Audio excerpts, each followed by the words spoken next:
Previously on خمسة مع رمضان. Have you always wondered why people write a lot of numbers and digits while texting in Arabic? So for example, how to say good evening in Arabic is مساء الخير. It's kha. So for example, I know Khaled. Yes. Khaled. Khaled. If you wanted to learn more about these Arabic sounds that you always hear but you cannot say, then this video is for you.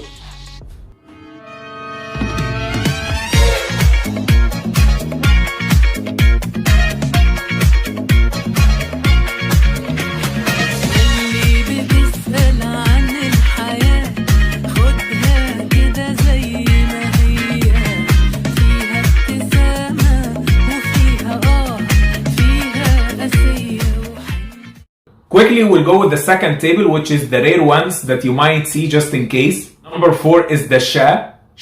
For example, if I want to say a problem, it's mushkila. So you'll find some people might write it like that. However, I would say the majority of the people, they will just write it sh, because it's not a new sound. It's the same as sh sound. And the second one is number 6, which is ta. It is a new sound. The sound deeper than the t. So it's ta. For example, the word that we said in Hamza, ta'ira, means aeroplane. Start with this one, ta'ira. However, again, very rare, you'll find majority of the people write it just t, which is a tricky thing, and this is what I'm gonna tell you at the end of this video. Then we have number 8, which is ghain. And by the way, this sound exists in so many languages like French and German and Greek, but it's not in English. So ghain, for example, when I say the word ghali means expensive, ghali.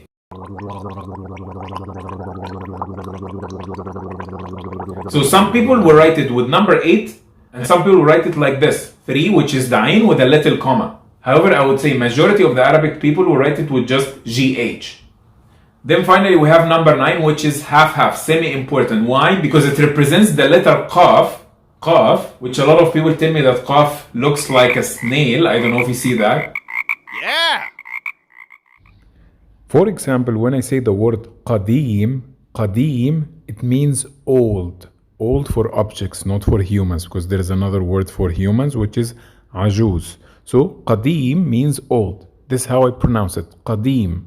So why is it semi-important? Because this sound, qaf, only few Arabic dialects still pronounce it, which is usually the Maghrebi Arabic. For example, Tunisia, Algeria, and Morocco. In Masri, for example, we don't pronounce qa, we change it to a, which is something I explained in another video for the differences between Fusha, the standard Arabic, and Masri. Inshallah, I'll put the link for you in the description so you can watch it. Hey, wait, don't go now, just finish this video first. That means the number 9 or the qaf, when I see a lot of words that has number 9 in them, that means that most likely this person is from Algeria or Tunisia or Morocco. So those were all the digits that you might see in Arabic words written in Franco-Arabic. So now let's go for Muraga'at al-Yawm, the recap of today. We'll go with the main 4 ones, the first table, and to try to make it more beneficial and hear those sounds more, I'll put for each sound one word where it comes beginning, middle, and end of the word. So yalla bina. So the first important one was Hamza. So I have ana is I.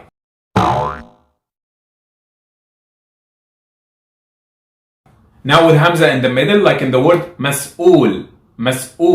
Mas'ul means responsible. Mas'ul.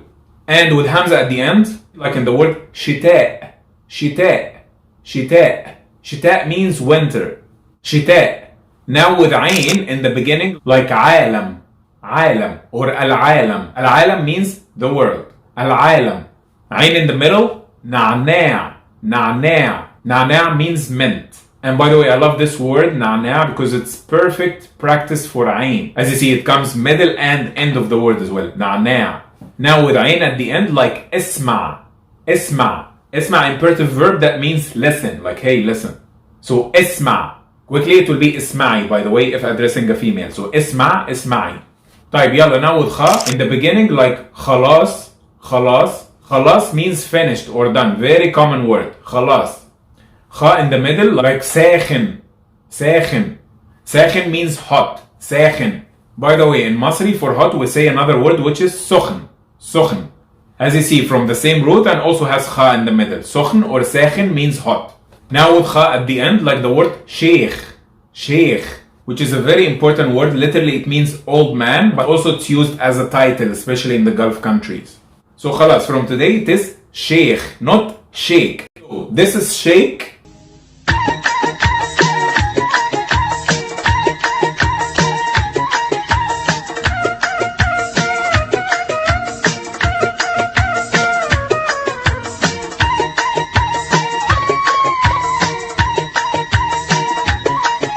And this is sheikh.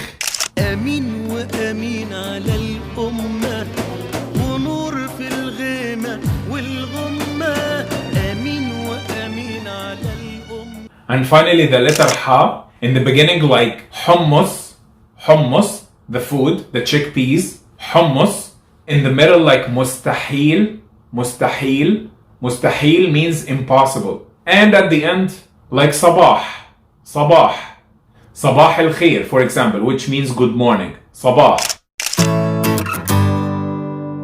طيب, before we go, I have to tell you 3 very important points you have to put in mind. First and most important, you have to use Franco-Arabic in general as a temp stage. That's my advice. Why? Because as you see, there is a lot of sounds doesn't exist in the Latin alphabet. So in order to make your pronunciation perfect, you have to see the word written in Arabic. Because in addition to those sounds that we took in this lesson, there's still some other sounds that it's not there. So always put it a target for you, no matter how long it will take, you have to know how to read and write in Arabic. And that's in any language. You have to know how to properly read this language in order to proceed.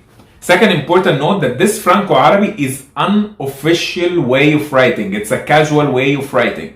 Meaning that if I have a book, if I have a sign in the street that has Arabic words or Arabic name, for example, I will never find the 3, the 5, the 7. It will be usually written the closest sound to it in Latin. Let's say the 7, the ha will be H, which as we said, it's not 100% correct because it's a new sound. But again, to let you know, those 7, 3, whatever, it's kind of casual way of writing. The third important point I want to tell you, as I said in the beginning, those are new sounds for you, so it makes sense. It will take some time for you to practice. Again, as I'm always saying, the tongue is a muscle, so you have to train your muscle in order to produce those sounds. So my advice, always do as I did. When I get a word, I have to say it. I have to train my tongue, not just looking at it. Also try to have variety, because through my experience, all of those new sounds, when they come beginning of the word, it's fine, you'll try to get it. Usually will take some time and practice for you. When those new sounds comes middle or end of the word, like in the word na'na, for example, mint, na'na. So you need to really practice this a lot, alright? And that was it for today. I hope it was informative for you today. You learned something new. Please keep this video for you as a future reference. Inshallah, it will help you a lot whenever you feel any confusion. Until I see you in the next video, always remember, Irada is the key. Salam.